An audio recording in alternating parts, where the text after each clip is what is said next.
Today we're going to discuss child support. I pay child support. I'm a proud father who has no issues paying child support to support my children.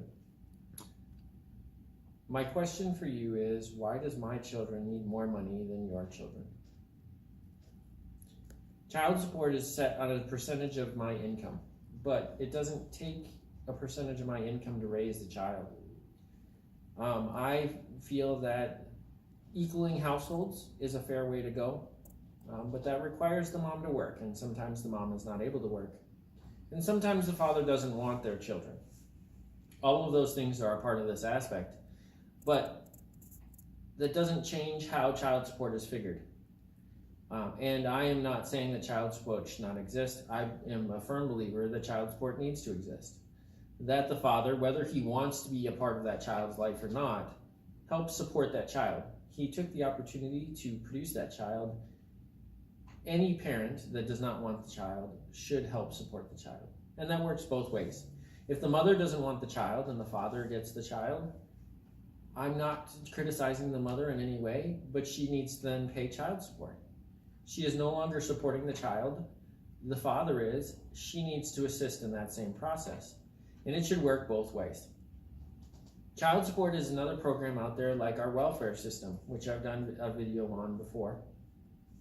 And it needs to be in place, and we need to figure out the rules and policies that make it equivalent. We do not live in a community where this community takes care of the children, and therefore assistance from the government to help with these children needs to be figured out, and not just from the government, but from the parents that created these children. There are unfortunate cases where one of the parents may not exist. That's not a part of this discussion. My discussion is about both parents existing, both parents working together to take care of this child, and who supports that child. Both of them should. There's no question in my mind that both of them should. The difference is the how and the why and the what. There's nothing that says a child needs a certain amount of money, or there's nothing that says a child needs a percentage of one of their paychecks. There's a certain amount of money that needs to be spent on a child on a yearly basis to take care of that child. And that's where I feel child support should come from. That we can do evaluations, find out what it would cost to take care of the average child, and the child is then, the amount is paid based on the parents, based on the time the parents spend with each other. If it is true 50-50 custody, then there is no need for child support to be paid to either parent. But in most situations, that unfortunately is not the case.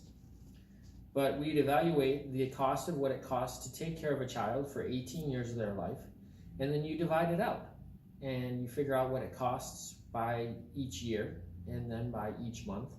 And whatever parent is decided to be responsible for that pays that amount. And there's nothing else to it. It's not a battle, it's not a fight. This is how this works. The fathers that go out there and find a cash-paying job so that they don't have to pay child support, or the parents in general that are behind in child support, shame on you. You are not training that child to understand what it means to have loving parents, to grow up in society the way we want them to grow up. So shame on you for not taking care of your child. Thank you.